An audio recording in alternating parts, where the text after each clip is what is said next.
So the next part of this video, we're looking at appropriate spinal alignment. So like I said, this is the second point on our checklist. The first point on our checklist means they've already got flat feet while they're squatting. So once they've got flat feet, they look good, we start looking at spinal alignment. And you really have to have a good stable spinal position when you're squatting because under load, we don't want excessive flexion or excessive extension, whether that's in the lumbar area, whether that's in like the thoracic area. We just don't want movement throughout the spine under load while we're moving, right?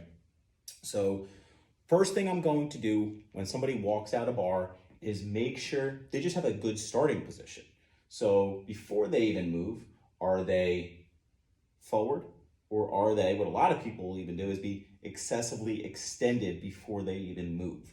And excessive extension is a problem at just as much as excessive flexion is. So all we're really gonna do is just say, hey, see if you could get into a more aligned position, shoulders, hips, feet, right? Try to run a plumb line through here. We don't wanna be in that position. So if that works, good. We start having them squat, and then we look to see if there's any movement while they're squatting. I should also backtrack a little bit. Your starting position isn't really just your spine, it's also heavily dictated by your pelvic position. So what a lot of people do sometimes is they're in this anterior tilted pelvic position. And while that anterior tilt is a good thing for movement, we probably need it for like deadlifts.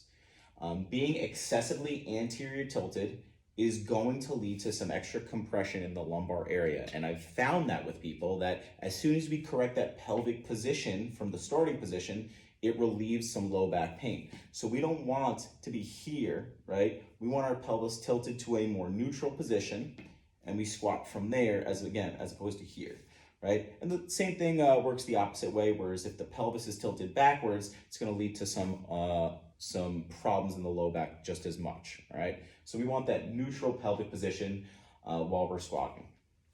The last thing I'm looking for with really beginners is really just looking at while they're moving, is there any movement in the spine?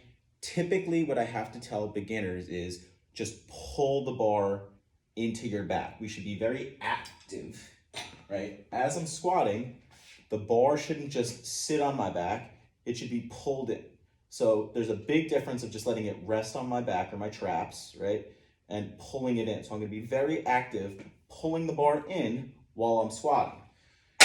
That typically helps prevent a lot of forward movement in the back squat.